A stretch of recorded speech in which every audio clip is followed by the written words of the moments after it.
All right, we're going to get started here just to get today's Ask Me Anything show off the road here at We the Govern.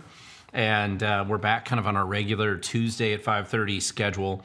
For those of you who attended the anti-tax rally in Olympia last week, I'm definitely interested in your feedback on what you observed, how many people that were there. I've seen some of the videos. I wasn't able to be there, obviously, because I was doing my live stream last week, and the same shortly after that event came to an end. And I'm just too far away to be able to be in both those places at the same time, but I definitely want to get your feedback if you were there.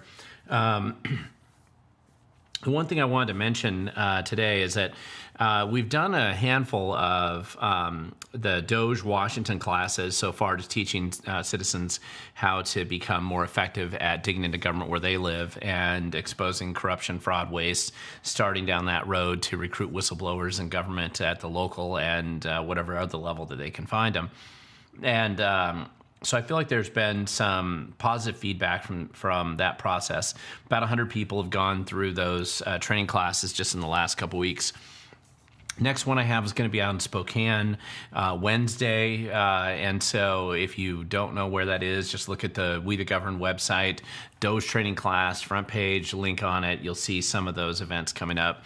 There's another one coming up in Tacoma and Kelso and Skagit County pretty quickly after the one in Spokane, and I am working on a number of others that I didn't get into the details on when I've been discussing that in the past, but I did list at the bottom of that website a list of the other places that we'll be doing some DOGE training classes in. So there's going to be a lot of opportunities, I think, to for people who care about this to learn, I think, some of the basic skills that you're going to need, and certainly a mindset, and probably enough connections with other people in your community who are interested in doing the same thing, so that you can be networked in with some of these teams of people that are willing to dig into local government and just find out what's going on, and how your money's being wasted, squandered, abused. Sometimes you might find fraud and other things, depending on how sophisticated you get digging into that. But I just think getting these projects and people and teams up and running all around Washington State will be nothing but good for us. And the more people doing this, the better. And the more information that we discover and our ability to kind of get that information out there, the better off I think we're going to all be. So as a quick reminder, this isn't Ask Me Anything. I do ask that people put the @WeTheGoverned in your question so that I can actually see what your question is if you have a question. It's okay to have commentary back and forth. That seems to happen every show, which is fine. And but if there's actually a question that you have, usually what happens, especially towards the end of the show, there's all these comments that are coming up, and I'm trying to find the questions in the commentary. And so if you do that, it's just a little bit easier for me to be able to spot those questions and hopefully do my best to answer them. No guarantees you're going to like the answer or that I'm even capable of answering them, but I'll do my best and we'll see where we go from there. But I do definitely want to encourage anybody who's interested in learning a little bit more, going to one of these DOGE training classes. I know Indivisible was very mad about these classes. I've recently been getting some feedback on some of their social media accounts where they're mad about some of the classes that we're putting on. How dare we look into government corruption and fraud and waste and abuse?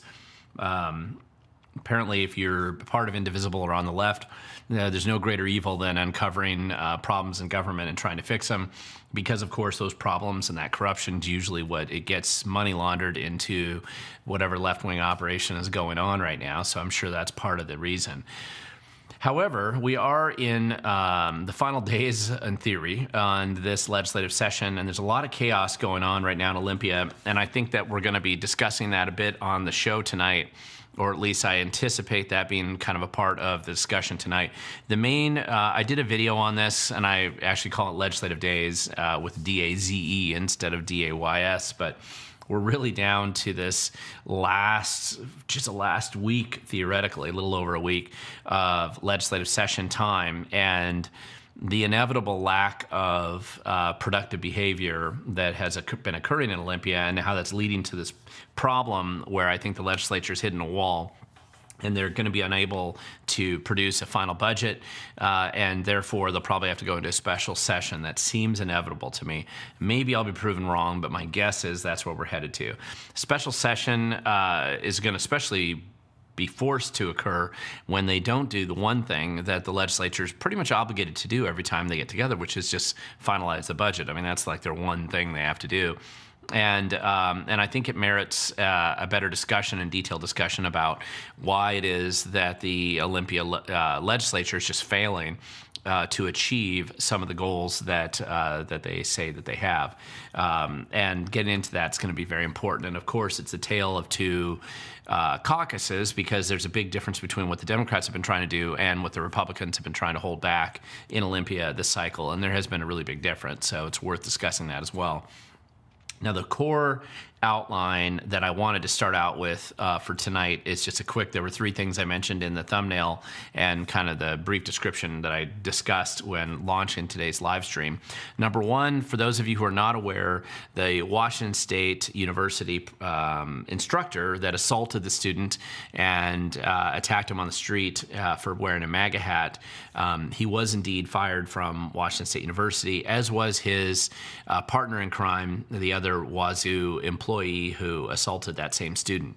And it happened, at least the announcement that they were terminated and fired from Washington State University, that occurred after Jonathan Cho's video and my video came out about that subject. So I think that that's very important just to reference that so you're aware of it.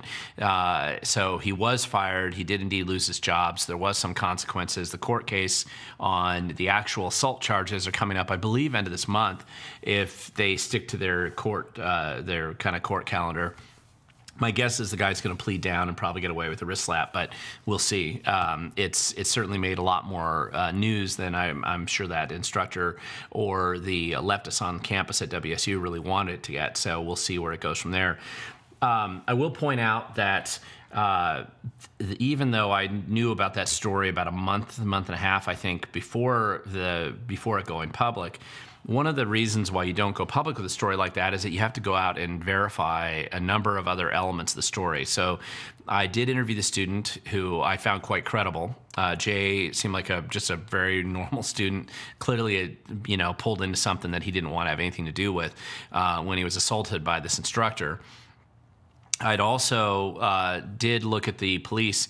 There was a report of the arrest of the instructor and the other WSU student, but the documents weren't completed yet, so the police hadn't produced a report.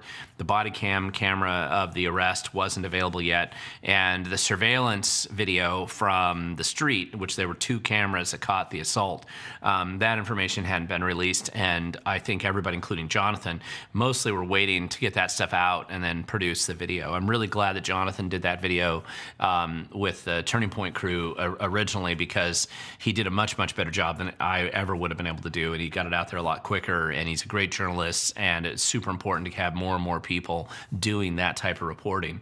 So I was just very happy to get out there and expose it with everybody else and share that story far and wide. And it was good that professor, he deserved to be fired. He certainly doesn't have he certainly should never be hired by any place to teach anything. Unfortunately, he'll probably be hired by a high school somewhere, but we'll see how that goes in the future. Number two, the other big thing that happened this weekend that I referenced a little bit in the thumbnail here was that you had a state senator, Ramos, who died over the weekend while he was out running in Issaquah. It sounded like a health incident that he had running the trail in Issaquah. I'm not actually sure exactly which trail he was running on. I kind of grew up in the Newcastle area. That was our old farm.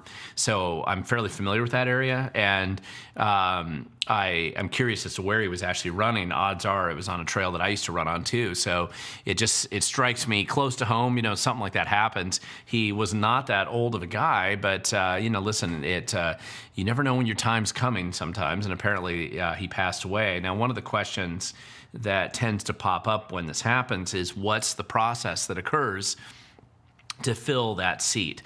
And because the Democrats have such a significant majority in the state Senate, I don't think there's any huge pressure to fill that seat like immediately. But the 5th Ledge District is pretty much included. It's all within, I believe it's nearly all within the boundary of King County. And so essentially the King County PCOs, the precinct committee officers, in theory get together and they pick 3 potential replacement candidates to be appointed to that seat. That list of 3 essentially goes up to the King County Council. And so the King County Council, which is 9 people, they're going to make a decision on which of those 3 that they're going to appoint, and they're going to appoint the replacement. It's kind of like a temporary replacement, but they're going to appoint the replacement to that seat. And so that replacement serves until the next election. Now, normally the seat would be up, I believe, not until 2028, but this changes the dynamics. Obviously, when they die, even in Washington State, usually they don't keep dead people in the legislature for any length of time. So they're going to have another election. So I'm anticipating a special election essentially for the state Senate seat this November in the 5th Legislative District, which centers around Issaquah. But because of redistricting recently and some of the battles that had been fought in the court system over it was really the 14th Leg District drama that kind of crossed over the Cascades. But that they added Enumclaw to that legislative district this last cycle. And so it made that district a lot more conservative and more competitive. So the Republicans have a reasonable chance, better than any chance they've had probably in quite a few years, of being able to potentially prevail in that seat, especially if the PCOs in that district appoint a crazy, which seems almost certain at this point in time. So that is one of the seats, in addition to the 26th Leg District seat, Senate seat, which is also up for special election this cycle. So this year, I would anticipate those 2 Senate seats are going to have a ton of money dumped into them, and the Republicans will wisely put a lot of resources into that, because winning just one of those seats changes the calculus of the majority in Olympia and prevents the Democrats from having a supermajority in the Senate. So, and winning both of them would cement that role, and of course it encourages a little bit more sanity in the legislative process during the next legislative session, assuming the Republicans have the ability to win 1 or 2 of those seats. Obviously, there was no plan originally until this weekend to have a second special election, but that's kind of a big deal. And so there will be a whole process of jockeying around and organizing resources and getting campaigns off the ground and launched and ready to go in these 2 areas. That district in particular, too, Eastern King County, has historically been kind of a middle-of-the-road district, and the recent Democrat attacks on girls' sports, the assaults on businesses, the jacking the taxes up in Olympia, a lot of these other kind of crazy policies will probably play a negative role for the Democrats in that district, because the PCOs are not going to appoint anybody sane. So they're going to definitely pick some crazies, and I'm not confident that the King County Council is going to make a rational decision of the spectrum that they have to choose from. And so the pressure that they're going to be under is probably to put another crazy in, and we'll have to see how it goes, but it's going to be a battle for sure over that Senate seat coming up. So that's kind of a big deal. The other thing I mentioned just in my thumbnail was the Senator Alvarado push on the legislative ethics complaint that I had filed and kind of her reaction to it.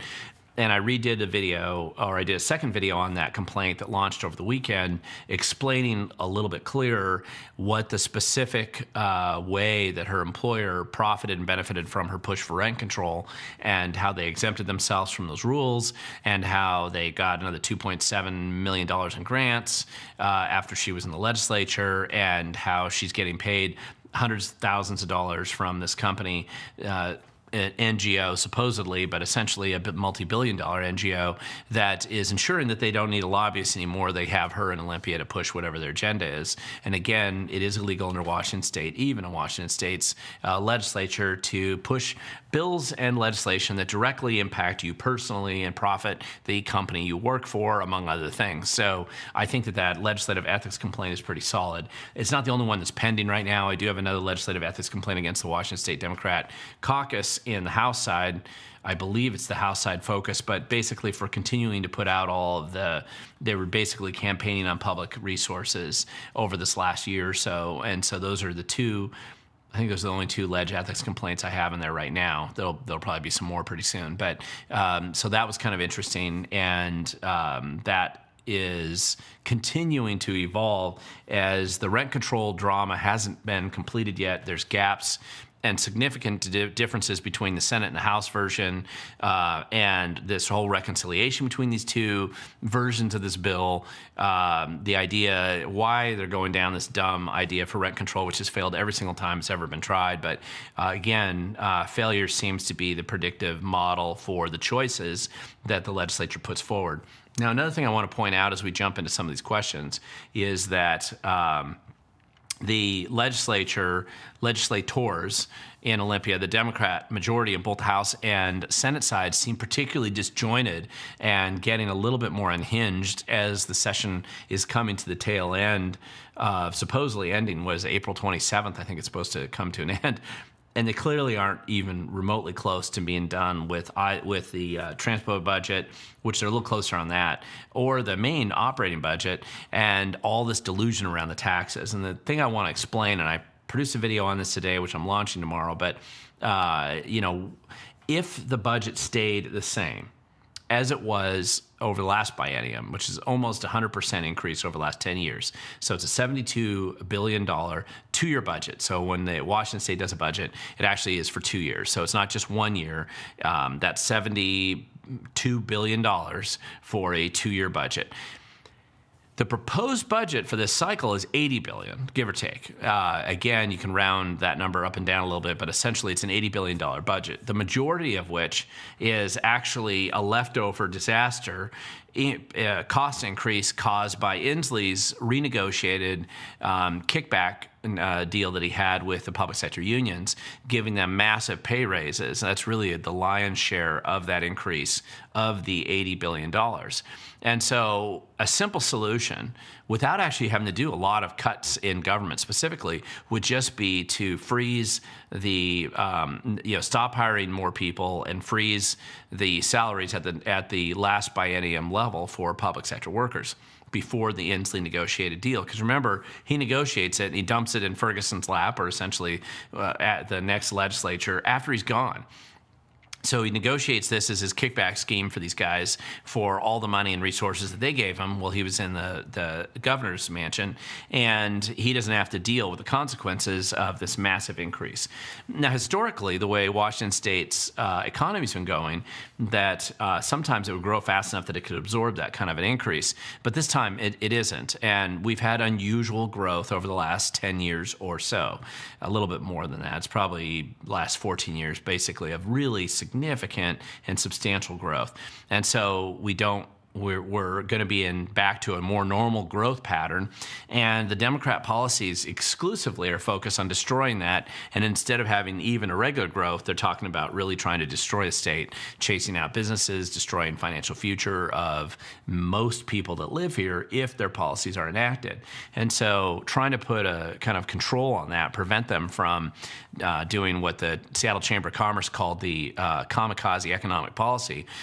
So trying to stop that from happening that's been the battle that the Republicans have had, and not just the Republicans. Now, a lot of these businesses that put a lot of money into the Democrat Party, they're starting to come to the basic recognition that they've been feeding the rabid dog and it's out of control, and they need to kind of rein in the craziness. So this is the unusual drama that we kind of face going into this final stage. There's a lot of tax proposals that have died.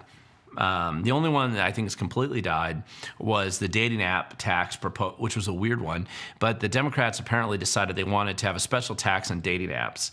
The rumor has it that a number of the Democrat legislators had bad experiences with their dates and using a dating app, and rather than recognizing that the common element in those bad experiences were themselves, they decided to blame the app and they wanted to tax it. Now, that thing was taken off the table after substantial ridicule, so I don't see that thing coming back. But there's all kinds of other things, taxing storage units, taxing gold and silver sales, which is absurd, taxing the property tax increases, which you heard about, and got dropped. So legitimately, that protest last week, the 43,000 people that signed in against it, clearly that's been such blowback that the Democrats did kind of pull back on that idea.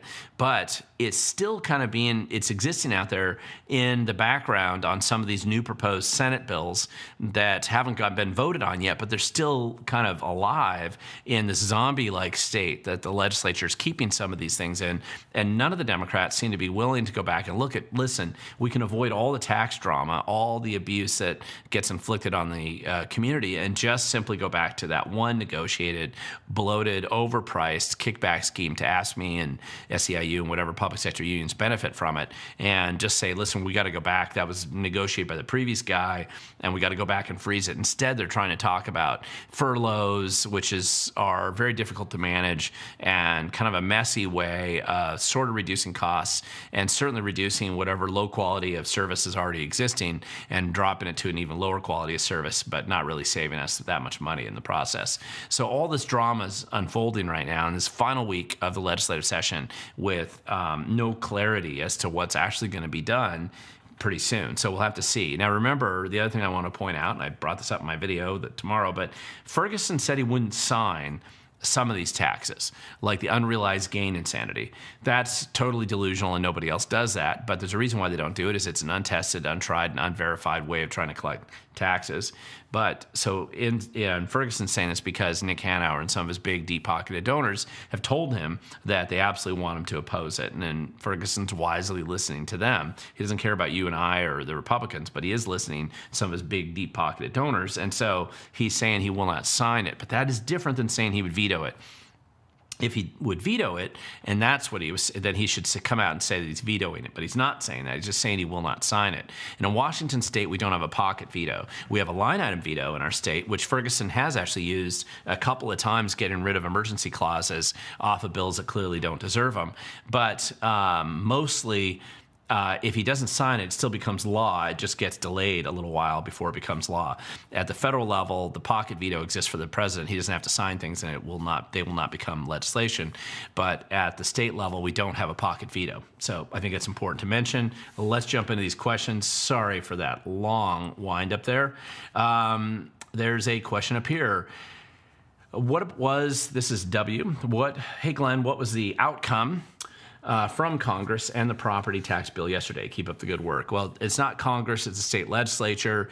And the outcome was they made this big deal about abandoning the property tax increase, which, remember, it's not a specific increase. It's just saying that you can increase the percentage of property tax that could be raised by local government and the state without going to get a vote of the people. And so right now it's capped at 1% based on a Tim Eyman initiative from some years ago. And so, well, the Supreme Court's been doing its best to overrule the people at every turn of the Washington State Supreme Court, has done its best over the last few decades to try to destroy the ability of people to have any determination in their future. And one of the ways they've been doing that has been trying to overturn initiatives when they get passed, which is very questionable from a constitutional standpoint since 1912, when the voters of Washington State and the legislature agreed and put in the constitutional amendment to the Washington State Constitution to allow the initiative process to go through. And now the Supreme Court's decided to create an entirely different way and metric of measuring what they accept as a initiative versus what they'll accept from the legislature and consider legal. And because of that, you essentially have this two-tier disparate impact sort of decision-making process that is occurring with the Supreme Court, where they're applying one set of rules to conservative concepts or ideas, things that constrain the growth or bloat of the state, and then a totally separate, much more permissive interpretation of the Constitution and statute if it has to do with a leftist cause of some kind.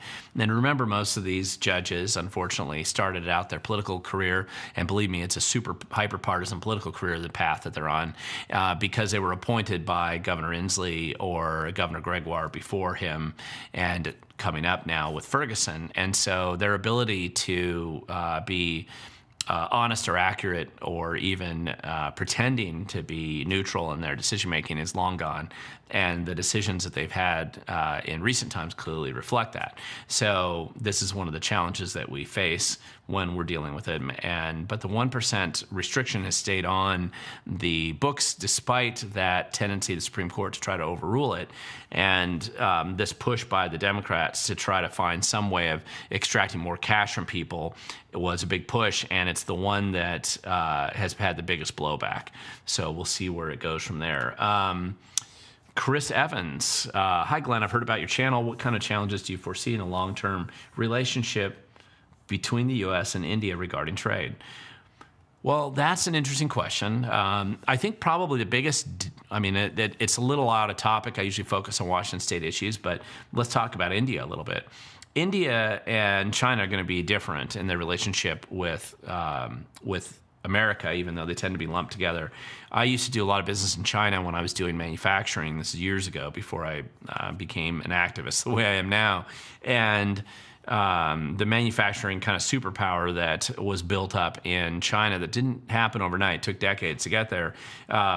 India's been going through sort of a process like that, but it's a little different. A lot of the Indian relationship with America is in the service sector side, because English is a dominant language in India, obviously going back to the colonial occupation of Great Britain in India. And so English is still a dominant language there. And so and there's a big promotion of service and programming operations in India. So a lot of healthcare facilities, a lot of call centers have shifted some of their resources and outsourcing to India, which they don't tend to have the same kind of services in China. And so the question with some of these tariffs is going to be, as this kind of tariff battle and war ensues, it's very obvious the Trump administration is mostly focused on China, and other countries like India that are more friendly to America, or would be perceived as more friendly, will probably have some kind of negotiated situation that's way better than China's, but also is going to probably address some of the outsourcing issues related to service more than manufacturing. I don't know how to predict where that's going to go, and I don't think anybody really does. But I do think that long-term, the India and America probably get closer, if for no other reason than the triangulation strategy against China. India is a larger country population-wise than China now, recently eclipsed it. And so, and there's a balance of power in Asia between the two of them, with one border dispute up in Kashmir that's fairly significant. So I don't know what to say about how to predict where that's going, but something's definitely happening.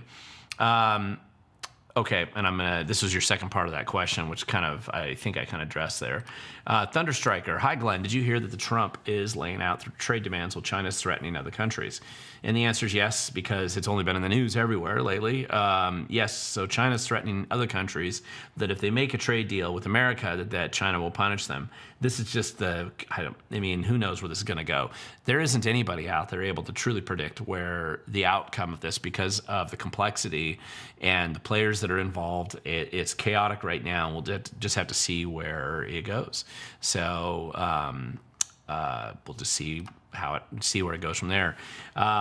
Stacy, author essay Stacy, I went to one of the classes, the DOGE classes. I'm assuming it was excellent, useful, and very well attended. I really appreciate you for making that comment right now. I wish I could say that I had influenced you to do that, but you did it of your own free will, and I appreciate you going to one of these DOGE Washington classes. I am working very diligently to try to make sure that the curriculum that we're presenting, the teams that we're trying to organize, put together, some of our follow-up, which is going to be done mostly with some of the volunteers that are helping me put these on, is done in a way that we actually produce more tangible results over the months and the weeks and the months and the years that are in our future, in going down a long and kind of arduous path of just trying to figure out what the heck these guys do with their tax dollars and what's going on with it, and trying to make some improvements in our community to make Washington State and wherever you live a much better place than it is now. Andrea K. Hi, Glenn. I read somewhere the property tax increase bill has been shelved, and I haven't seen it reported anywhere. And do you know any more? And Andrea kind of partially addressed that, but technically the original version of that property tax bill, yes, it has been shelved. However, I'm still concerned there's some other versions of different variations on these tax schemes that have been thrown out, mainly in the Senate side. Proposed, I went and spoke to a couple legislators remotely today while I was prepping up for today's show, and there's a lot of concern that listen, it's not over until it's over. So they being the Republicans are definitely going to work very hard to try to kill as many of these tax increases that have been proposed as they can. The Democrats just seem to be in this delusional world where they think an $8 billion, well, it's $6 billion for this cycle, and then another $8 billion increase in the next 2-year biennium down the road, that's cutting government. It isn't. Even in the delusional math challenge world of the Democrats, it's not. People need to point that out, and it's kind of silly. Jason Fisher. Hi, Glenn.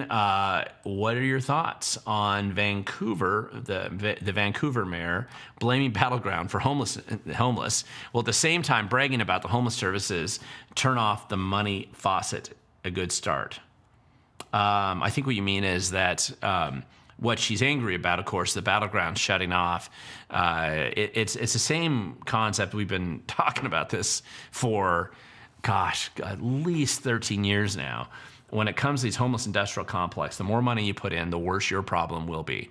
The more money you spend on low-income housing, homelessness, needle exchange, drug addiction services, they are kickback, corrupt schemes mostly that are designed to recruit and retain as many drug addicts and criminals as they can get in your community. And they justify it because of the NGOs and the homeless industrial complex that supports that whole infrastructure.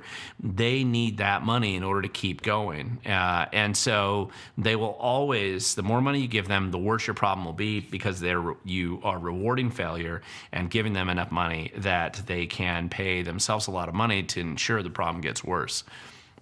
There are people that have built systems to deal with individuals and people, trying to actually get them off drugs, which none of these government-funded programs do, and trying to get people actually back on their feet, which some of them sometimes might do.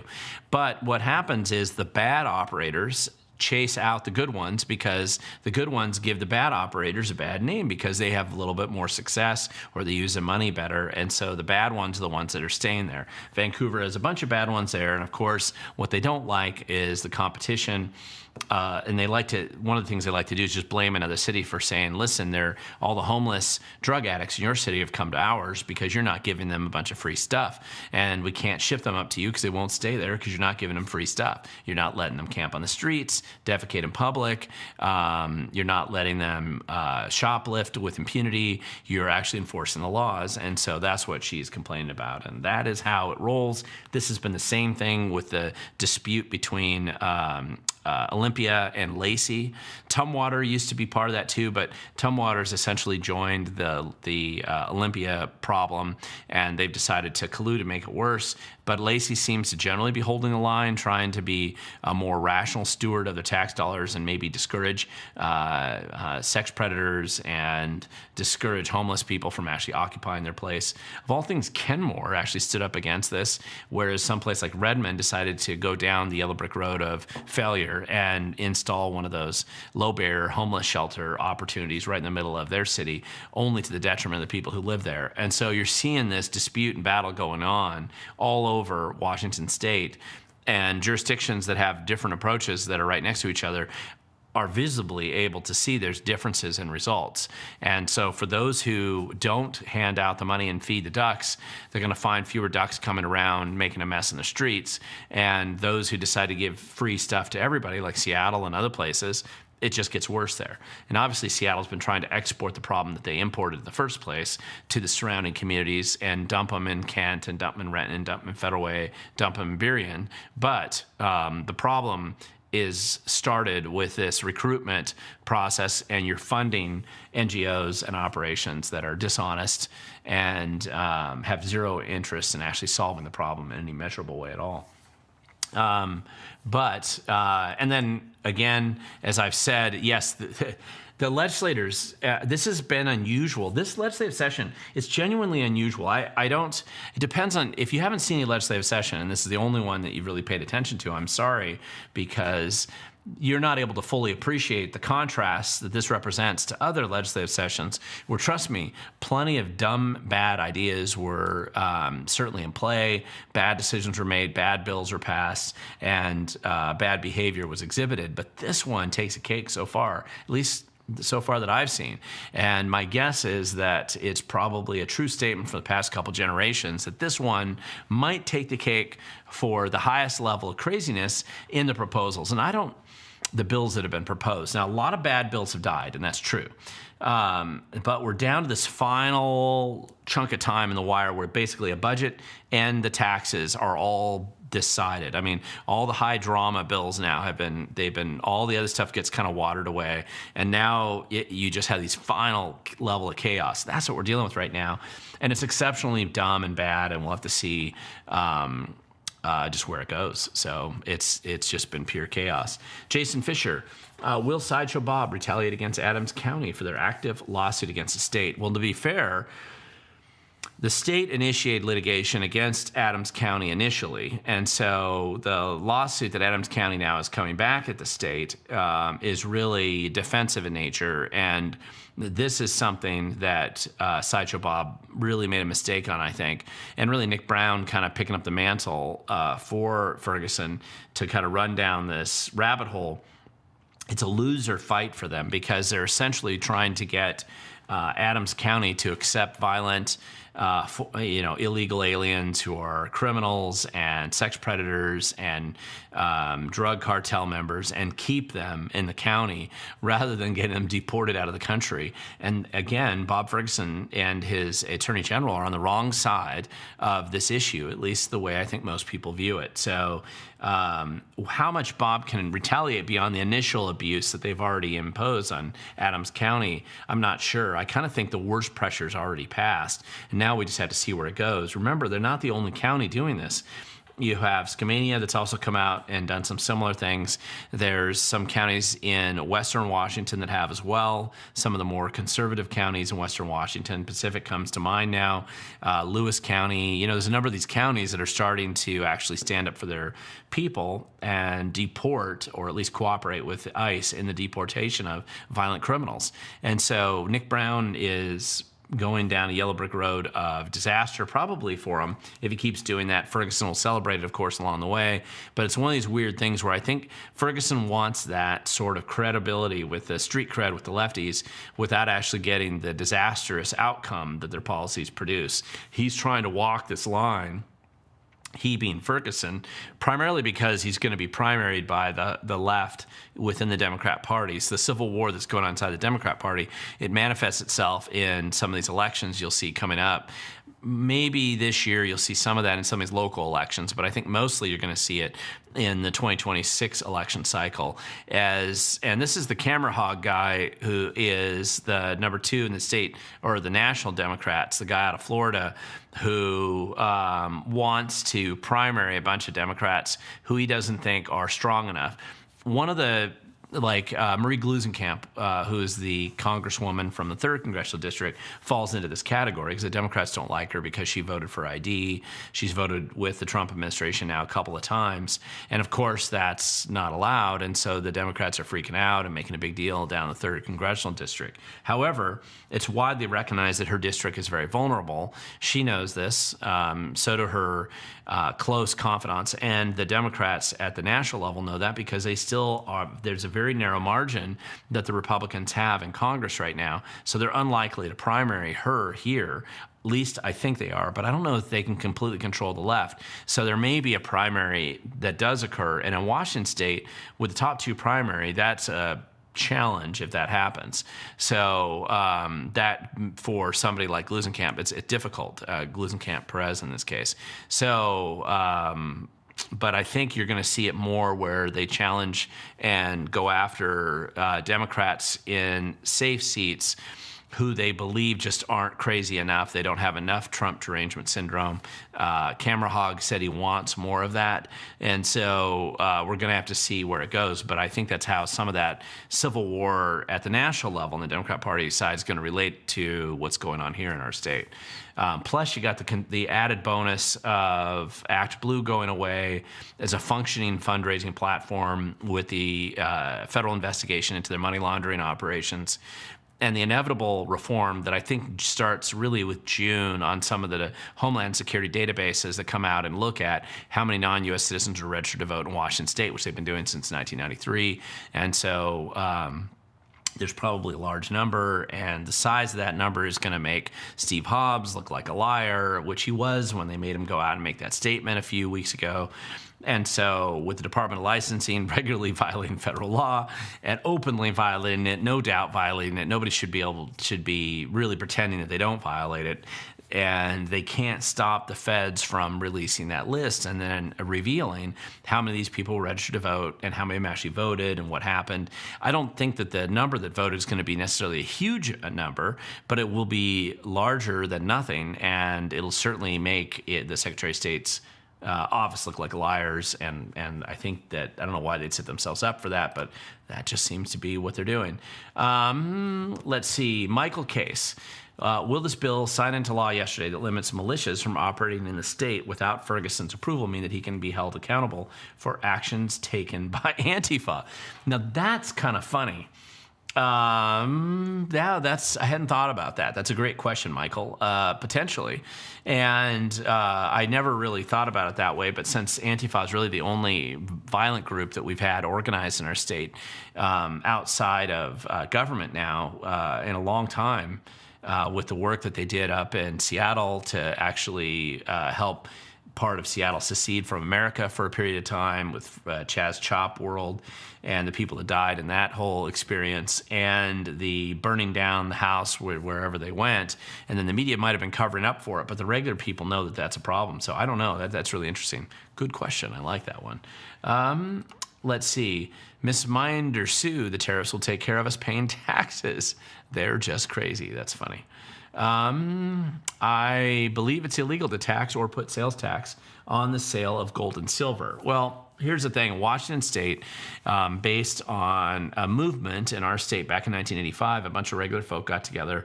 I actually talked to a daughter of one of the people who led this movement in 1985, and they lobbied the legislature, and they took sales tax off of gold and silver. And there were good arguments for why they did that at the time. The legislature recognized it, and the legislature exempted gold and silver from sales tax. Similarly to how the legislature exempted gun safes a number of years ago from sales tax. And if you go back and look even further in time, Washington State exempted food from sales tax as well. So sales tax generally in Washington State was imposed on everything. And what's happened is there's categories of products over the years that it became logical to remove that sales tax from for a variety of generally good policy decisions. Today, it would be illegal to charge sales tax for gold and silver. That's true. What the legislature's looking at is repealing that 1985 law and finding an excuse to go back and impose sales tax now. So that's how it goes. You can say that all taxes are illegal, but I don't see too many people succeed in that argument anywhere. MPT 2556, thank you for helping us stand better for our desires for the people of Washington. You're welcome. And let me try to get to questions here. Always appreciate the kind words, but I am trying to answer some of your questions, and you guys always have some good ones every single time. Let's see. T.Z. Burton, HB 1696, reparations for slavery in Washington State. Can you cover the financial impact to the rest of us who will have to pay this? I don't even think that bill is going anywhere, actually. I'd have to look at that one. That one's not one that I've heard is going anywhere. That's another virtue signaling bill. Remember, Washington State was a free state, always was, and always will be. And unless the Democrats try to change it, which they do seem to be trying to destroy freedom as much as they possibly can. However, Washington State was always a free state. If you read the founding of Washington State, many Union soldiers actually had land grants out here after Civil War was over, and Lincoln had passed the 1864 Homestead Act, really one of the greatest pieces of legislation in American history. It was allowing people to go out and homestead in places like Washington and Oregon, and Washington in particular. And Washington was particularly a free state because, unlike Oregon, Washington State never imposed any kind of racial discrimination on anybody over land purchases and property. And in fact, it was so important to the people of Washington that when they first became a state in 1989, Representative Bush, who's from Tumwater, was actually Owen Bush was a Republican, and the majority of the first legislative session in Washington State was Republican, and many of them were people that were veterans of the Civil War. And his family he was part black as well. He had a kind of, I don't believe he had a slave background, but he was part black. And he was very familiar because his dad had been racially discriminated against in Oregon. And they had moved their family up to Washington State in the Tumwater area today. And he wanted to make it crystal clear, and the Republicans in the legislature did as well. And so they passed a piece of legislation to absolutely destroy any potential theory that some group in the future could come in and try to impose some kind of racial segregation or other rules that he had seen starting to crop up in the Reconstruction South.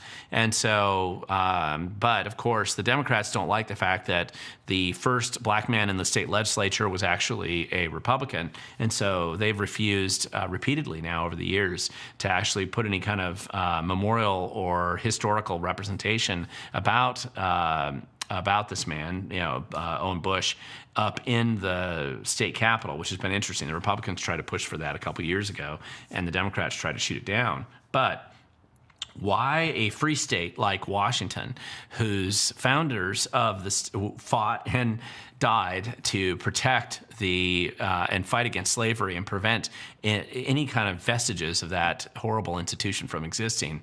And this is a state like California that the Democrats decide to have these virtue signaling kickback schemes. All reparations are now is just some kind of a modern kickback scheme to extract money from disfavored groups and give it to political insiders. That's all it is. So we'll see. But I just don't think that's going anywhere. If it's had as much trouble as it's had in California, I don't think it's going to go anywhere here. Hi, Glenn. Amputee 2556. Is there anything that Washington State residents can do about the extreme high gas prices? Yes. Number one, don't ever vote for a Democrat again, because every Democrat in Washington seems to enjoy high gas taxes. Number two, working to repeal the CCA, which is just the Climate Commitment Act scam, jacks up the price of fuel substantially in our state, and the inevitable increases in the future from that will be worse than they are now, and so getting rid of that would be a big help. And secondly, looking at the transportation budget, which is in theory where gas tax goes, and understanding how much of it is squandered and wasted on overhead and mitigation schemes and light rail disasters and things that have nothing to do with congestion relief or maintaining the bridges or replacing the bridges in Washington State and actually improving the transportation infrastructure. That entire budget needs to be looked at under a microscope and corrected, because there are so many scams being run through there that divert the money away from very necessary projects that we do have in the state. And that's a big deal. That would reduce how much gas tax that we have now and that we would need in the future. So anyway, that's just my feedback on that one. Ted C., does Trump's ban on electronic voting extend to electronic counting? And could Trump administration voting policy be a factor in the 5th Senate race this year?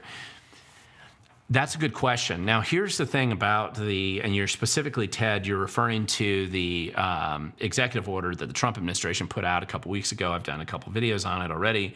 And one of the things in there was this ban on electronic voting.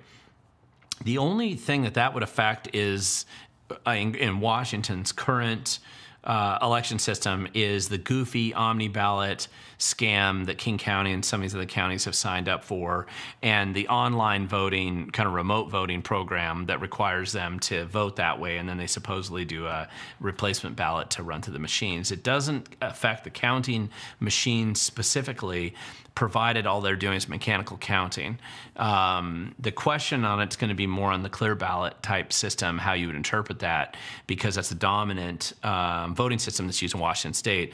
And if you ever go behind the scenes at one of the auditor's offices, you look at how they are looking at if you color outside the lines or you do some kind of a thing on your ballot, the machine automatically sends that image to a computer where people are looking at it to determine exactly what happened with that vote in that case. Or you spilled your coffee on it, or it wasn't as clear, it's harder to see. And so when they're doing because essentially it's an optical scanning type system that's going through. And so they create this image. Now the question just is that electronic voting or not? And you could interpret it as being such, and so it might have an impact on that. The big impact that it truly has, that executive order, the biggest impact is actually on the voter roll system, and specifically the weakest link of Washington State's voter system, which is the fact that we've been giving out driver's licenses to illegals since 1993 in our state, and that the Department of Licensing, ever since the motor voter law, which came into effect that same year, started letting the Department of Licensing kick out driver's licenses to non-U.S. citizens. And more importantly, registering them to vote at the same time. Non-U.S. citizens who are here on an H-1B visa or J visa, any other visas where they're legally here, it makes sense for them to be able to go through the process to get a driver's license so that they can pay for insurance. A lot of these people are fairly high paid, and so to become productive members of society and be able to function within the world that we've allowed them to come into, that makes sense to get driver's licenses. It doesn't make sense to hand out driver's license like candy or popcorn to anybody that's here illegally with no validation of any kind of ID, even knowing who they are, made up names, fake data, and then register them to vote at the same time, which they do every single day at the Department of Licensing, all around the state, consistently, without fail. They do it all the time. There's an endless litany of people who work there, who have reported on doing this. There's witnesses today. Right now, go down and sit in the Department of Licensing and any place in Washington, if you can get close enough to kind of overhear what's going on, you will witness it yourself. And you'll see that people who are not U.S. citizens are being registered to vote in Washington State, even when it's against their will and they know it's against the law and they try to not be registered to vote, it'll still happen today. So the exposure with the Department of Homeland Security lists on the people within the state that are not U.S. citizens registered to vote, that's going to be pretty. I don't think the state can prevent the Department of Homeland Security from doing that. They can dispute the results if they want, but that's going to be pretty significant. And that part of this issue is going to have a bigger impact long term than the electronic voting element of what they're talking about. Let's see. This one from Samantha Bush. Since Washington State passed a Jobs Act, I'm assuming is what you meant, bill that made it a sanctuary city, you mean sanctuary state, can we vote to no longer be a sanctuary state, since this is how they get away with not following federal laws? We absolutely could. You would have to have a majority in the state legislature that would be willing to vote that way. And right now you have a majority of Democrats in both houses, so there is no way that they will ever repeal their sanctuary state status. I will point out, however, there's a lot of cities in Washington State and other smaller jurisdictions that probably you could get them to repeal their sanctuary city status. And I do think that that's a big deal. So if that happens, then we'll see. It's weird. Something just kind of changed here, so I'm not sure if I'm getting, if my channel had a problem or if it popped off. I see that it froze up a little bit, so I'm not sure what happened here. Let me see if I can get this back here.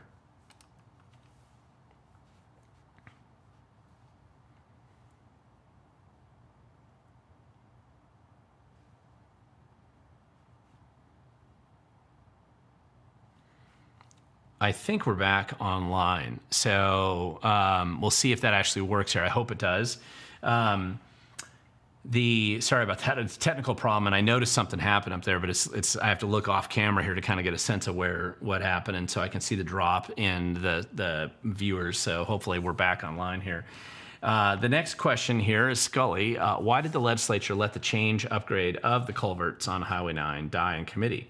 This seems like it will make BITH no finish there. Let's see if you get to it in the next part of your question. Both sides mad. There we are. Tribal leaders will be mad. Cities along Highway 9 will be mad because Highway 9 will end up with lots of damage. Well, I'm not sure why they let it die in committee, but the legislature doesn't really care about the culverts.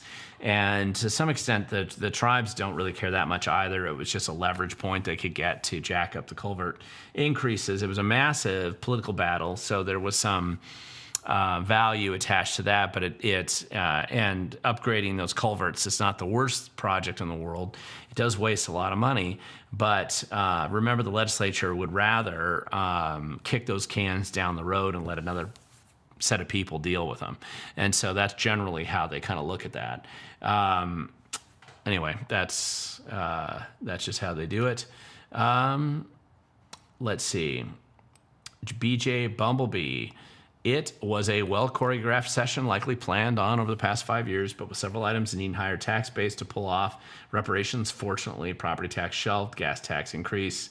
I-405 is your next part of that question. I don't know. That's not really a question. So let's just keep going on. Down here to some questions. John McElfresh, the state passed an initiative, but the state court overturned it. How is that possible? Well, when you have the Supreme Court delusions that we have in our Supreme Court, they're not really judges. They're just political activists that wear black robes, and they've been clearly instructed that the people don't matter. Now, I'm going to point out that one of the reasons why they've started to do this more, and this has been about a 15-year trend that's occurred in Washington State, and I really look back, it started, the first time we really saw this pushback from the Supreme Court on the right of the people to vote on simple pieces of legislation like this at a local level in particular, really came out of, because part of this is the gas tax repeal that you're talking about, but that one hasn't hit the Supreme Court yet. One of the ones that we're talking about is they started doing this with Tim Eyman's initiatives because they didn't like the fact that Tim Eyman was passing initiatives. He would organize and launch initiatives that would pass that people wanted to pay lower taxes. How dare the people, the peasants, rise up over lower taxes? Who would have thought in America that we would do that? Despite the fact that's how we founded our country, but they always said that people were always confused whenever they want to lower their taxes. But it wasn't just that. There was a local movement in Port Angeles. I don't think that you could define this movement as a conservative movement specifically, but there was an effort, it started in Port Angeles to take fluoride out of the water. And this was going back 2004, if I remember right. Anyway, they actually changed the home rule charter for Port Angeles so that the people could do local initiatives. And then, because they couldn't get the city council to listen to them and to take fluoride out of the water. So then they passed a local initiative. I want to say this was 2008, but I might be off a little bit on my years. I wrote an article about this a number of years ago, but so the city of Port Angeles simply, they finally get on the ballot, let's repeal, let's get rid of fluoride in the water. And it passed overwhelmingly. I mean, like 80% of the city said, absolutely, take that fluoride out. So the city challenges it, goes all the way to Supreme Court, and the Supreme Court says that is it was a policy change, not a legislative change in the city. It was changing some administrative behavior, and the people don't have a right to do that. And so the Supreme Court threw that out. It's a terrible, terrible ruling because it essentially started a series of rules like that. In fact, you saw it recently with the Supreme Court overturning the 85% popular ban on camping that was passed by a local initiative in the city of Spokane. And so it passed overwhelmingly, ultimately goes to the Supreme Court using the same excuse that they used in the Port Angeles fluoride water case. The Supreme Court said, sorry, the people's vote doesn't count. They don't have the right to come in and fix stupid things that their city council has done in the past or to find solutions for it. They did the same thing out of Sequim, actually. So we had two out of Clallam County.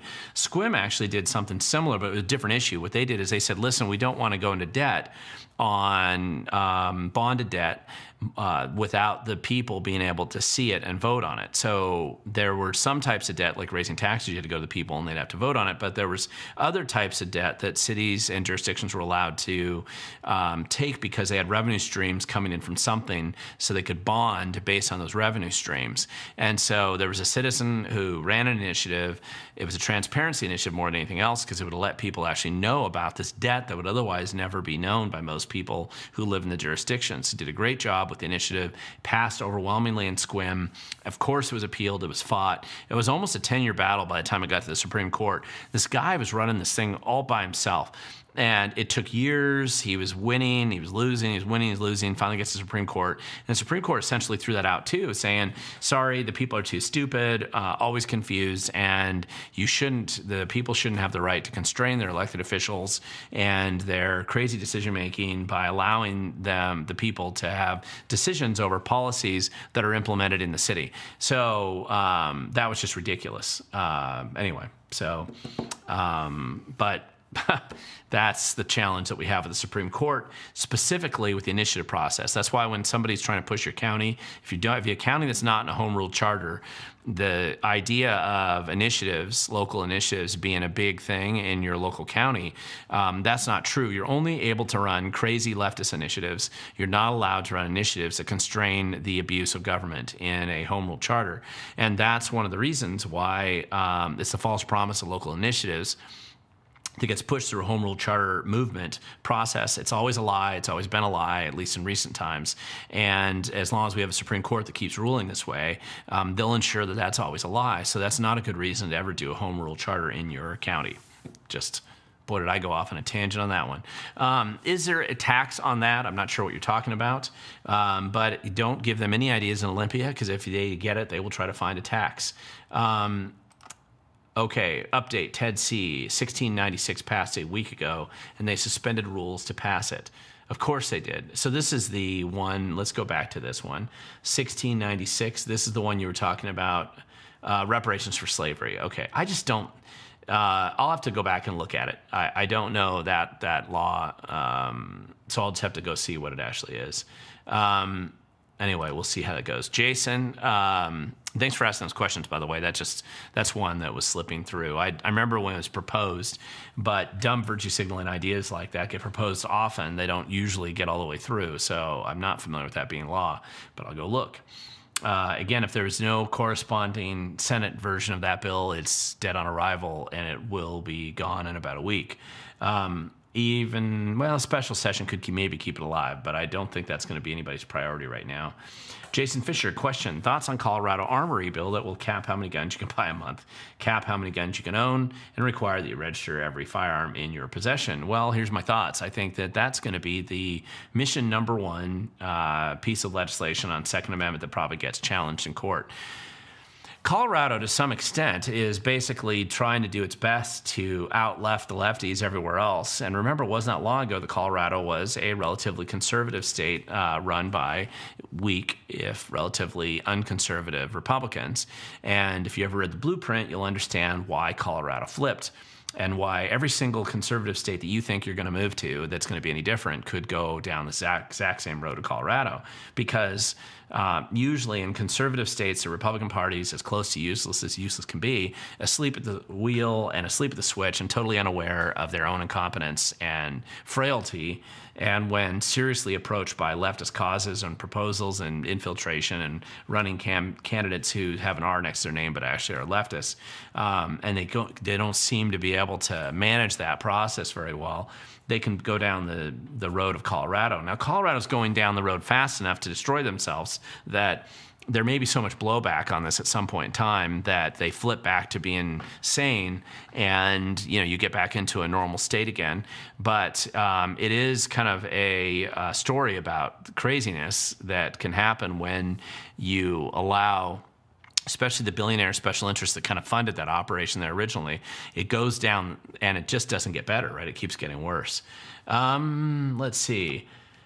Wicks, it appears our Second Amendment rights are under attack. The permit to purchase a gun is concerning, and will this permit requirements be overturned by the courts. It might be, but I also noticed that they kicked it down the road, implementation of that, quite a while. So we'll see what really happens by the time we get there. Let's see. T. King, is there a path forward to repeal the taxes and levies that have already been imposed? There's always a path forward. I'm going to tell you, though, part of this has to do with electing different people.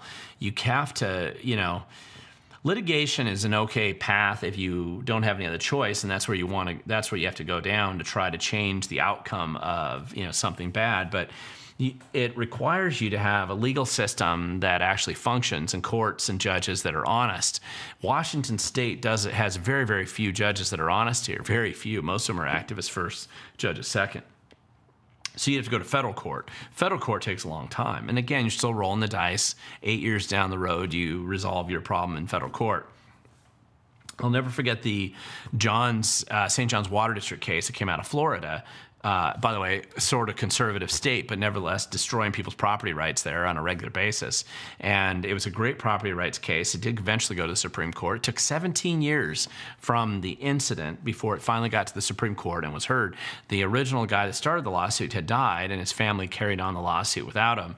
And they prevailed in the court system, and it pushed back against some of the restrictions on property rights that Florida had been particularly known for doing, despite being a conservative state. And it also had the unusual fact of making the Supreme Court vote on whether money was your property, which is funny that that's even a question, but it was. And how close the court was on that one was scary, because and he prevailed on that. 5 Supreme Court justices said, you bet, money is your property, and 4 said no. Now, not a surprise, those 4 were leftists, and that's what they always think, is that your money is just theirs. They're fine, the government's apparently, and the government can come and take it any way they want, anytime they want, which is interesting. But you get new people into public office, and you have a campaign to push policies that repeal stupidity and incompetence in government. One of the easiest way to cut back on taxes is downsize the government in the first place.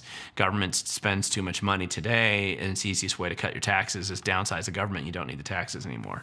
Jason Fisher, question: how can the state overturn the Parents' Rights Initiative, and aren't they supposed to wait 3 years? Great question, and normally I would say they would, except that, remember, this is essentially a piece of legislation. So it was an initiative initially, but when the legislature votes on it and puts it into law, then that 2-year restriction, and you're actually referring to the 2-year restriction for an initiative. When an initiative is passed, the legislature can't go back and change it or even touch it for a couple years. Now, part of this is the history of saying, they've allowed legislation that can be changed by future elected bodies, of course, because they want people to have the ability to turn over bad legislation or change it. And so you could get new people into office and go back and change stupid ideas. That's the theory. You want stuff that doesn't get changed all the time like that, you put it in the state constitution or the federal constitution.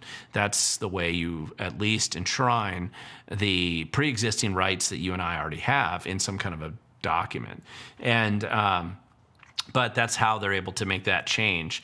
And that's how the Democrats, in a very tone-deaf way, are definitely pushing down on that. So anyway, we'll see what's going on.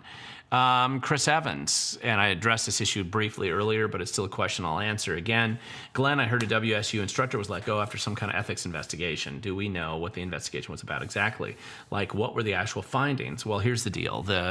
It was Patrick Mahoney, an instructor, political science instructor, of course, at Washington State University, and it was another WSU employee who were involved in violent assault. 4th-degree assault charges had been pressed against them. They have a court hearing coming up later this month because they had picked on a student for wearing a MAGA hat and assaulted him, and had the poor choice of doing it where 2 surveillance cameras caught the assault, and they were arrested, and body cam footage from the arresting police officers clearly had them admitting to the assault.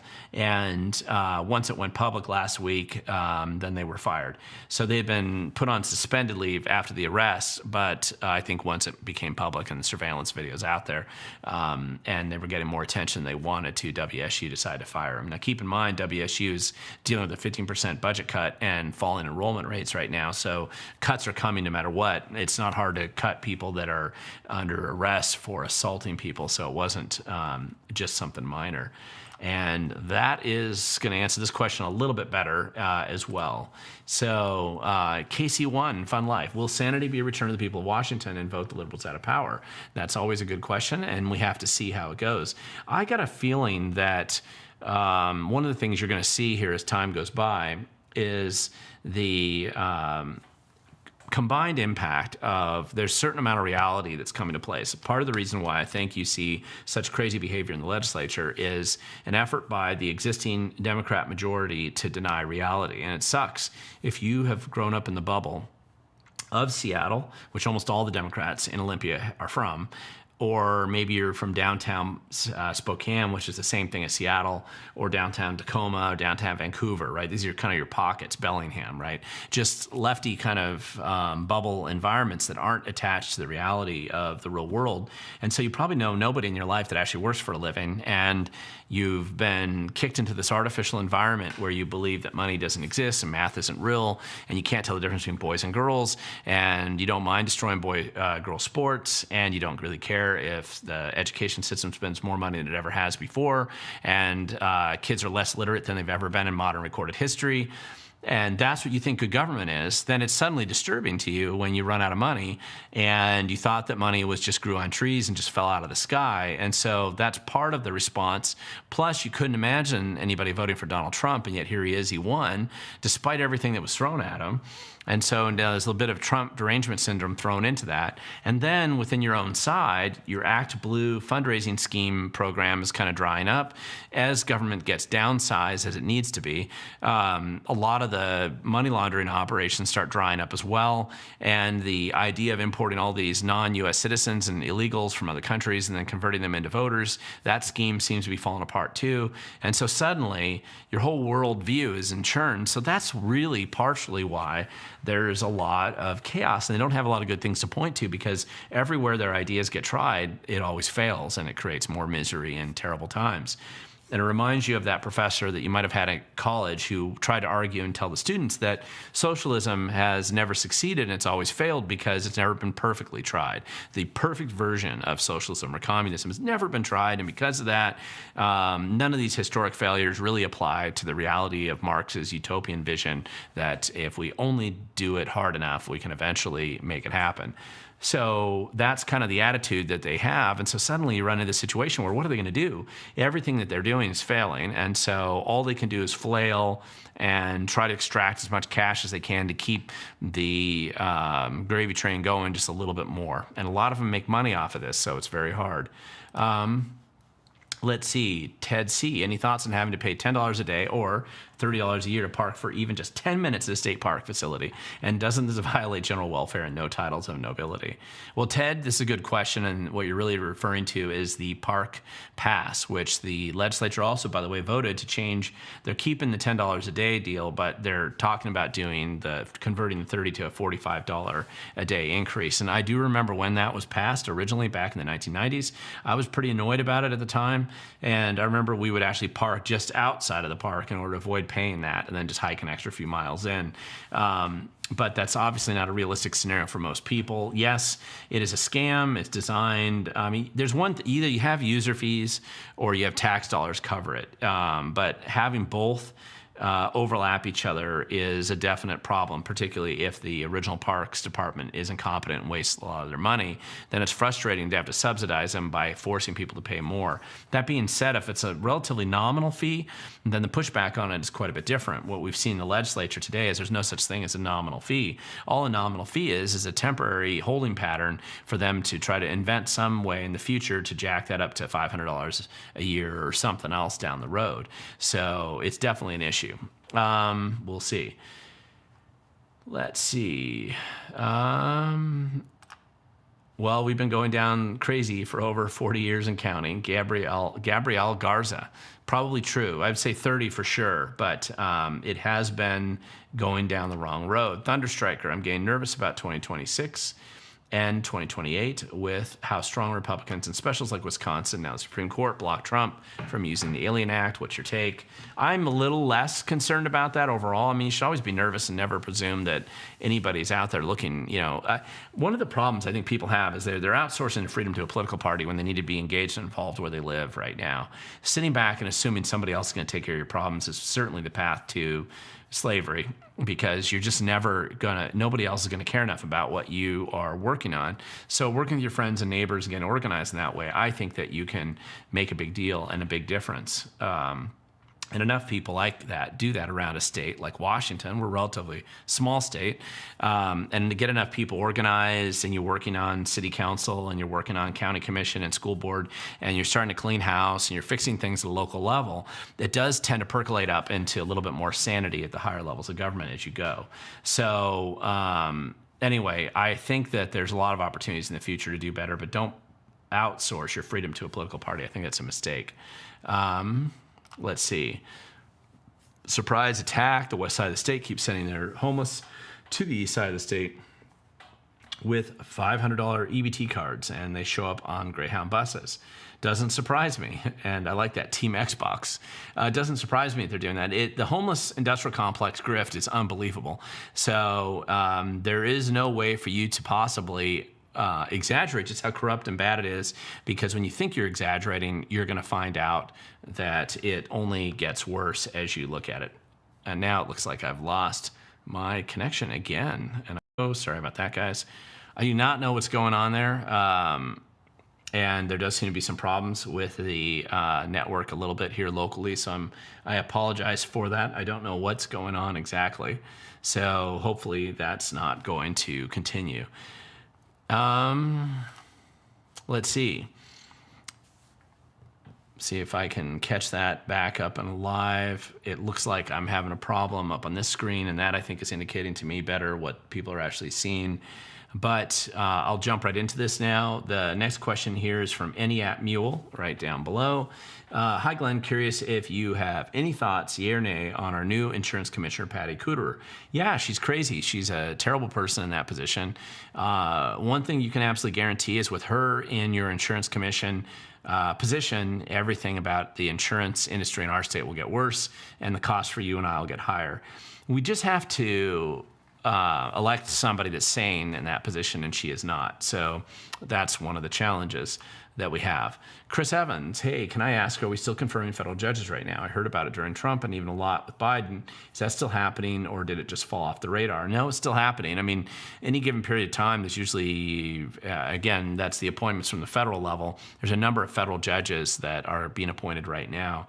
The problem I think that we're going to have in states like California, Oregon, Washington, Colorado, Arizona, New Mexico, New York, places like that, is the blue slip requirement or rule that they tend to have in the Senate, where the blue senators, right, lefty senators, are able to kind of put the kibosh on more conservative judges or U.S. attorney appointments, which I think that's the fight that's going on in Washington right now, where we don't have appointments to the two U.S. attorney offices in Spokane and Seattle.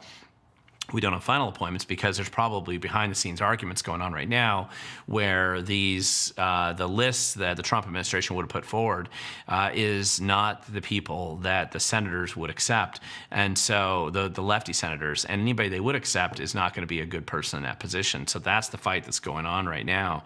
Now, the Republican senators don't want to overrule this because there's going to be some period of time in the future, potentially, where there's a more liberal administration in D.C., and they still want that prerogative kind of benefit that they can get to prevent crazy leftists from being put on the Supreme Court then as well. So it kind of goes both ways. This blue slip has been something, a concept that they've come up with as kind of a little benefit of the position. It's not in law or anything, but because of that, I think that's why we don't have some of these appointments that have happened out here, or we've had bad federal judges appointed even under the first Trump administration in Washington State.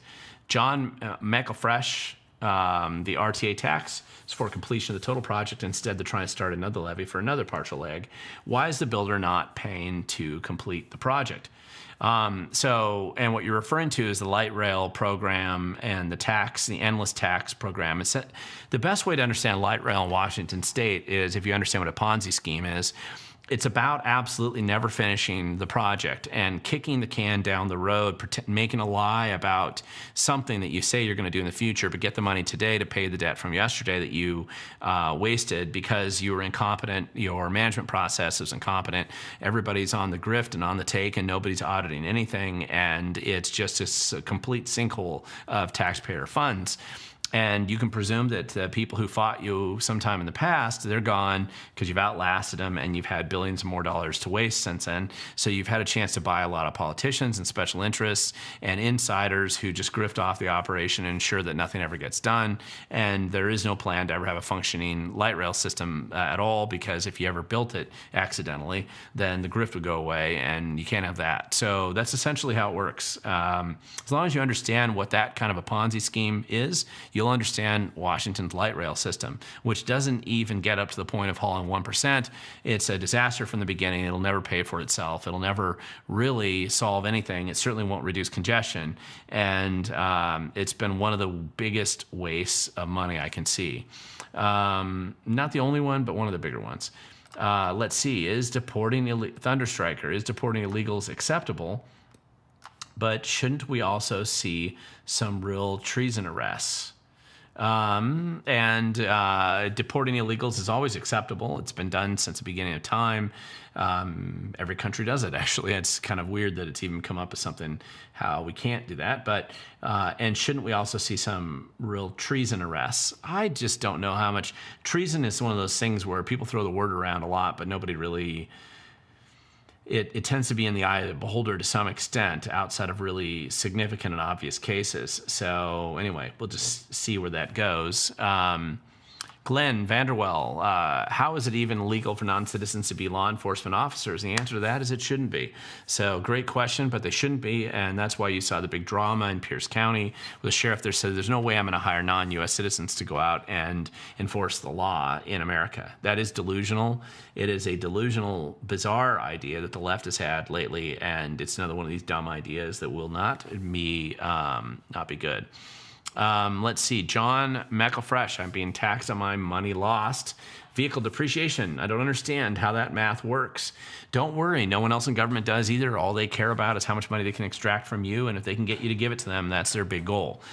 So with that, I think I am going to start wrapping this up, and let's see, move on from here. I got some work to do on House Bill 1696 to dig into that one. One dumb idea. And just see where that actually has ended up and how people are interpreting that and how it would be implemented, if at all. I'm really curious about that particular bill because that's a just virtue signaling dumb idea, and I'd be really interested in how we can make that one go away. But I think just remember, if there's one thing that if you're interested in trying to make a big difference or engaging in some way that you feel like you can be starting to do some of the research and exposure of corruption, incompetence, or deception in your local government or the state government, come to one of the DOGE classes that I'm putting on around the state and go to my website. You can see that list. Generally, I'm charging $15, and that's just because the Indivisible is so mad about coming to those classes that they don't want to pay me $15 to show up. So it just makes it a little bit easier for us to get the classes organized and get it going. And I think that you'll find other people who share your concerns will also be there in your community. If you go to a local one, you'll see a bunch of them on my website right now. The Kelso, Spokane's tomorrow, but Kelso and Pierce County and Yakima and Skagit County, I know, are some of the ones that are on that list. There's others I'm working on right now with San Juan, Tri-Cities, probably Bellingham, Clark County, and out on the peninsula. So Grays Harbor, if we can get that organized. So there's a number of different opportunities out there. So anyway, if you have an opportunity to go to those, please do. I'm going to just do a quick question. Somebody put this question up here. Ted, you jumped in again, but I'll answer your question here as well. Glenn, ever thought of getting volunteers in security and set up a booth to take questions from students at colleges like Charlie Kirk? I've done that before at University of Washington years ago. It was a little less dramatic. I don't know that people care that much about it now, but I have no problem doing that. It's kind of fun to be on a college campus if you ever tried talking to students, because it's not the same it's not the same as the caricature that you might imagine that a college is. Remember, I went to Columbia University. It's the leftist hellhole of colleges, and it was in the middle of New York City, back pre-Giuliani, when New York City was probably one of the worst cities in America, and had a chance to see quite a bit. And who would know that we had a very robust, very active conservative group on campus.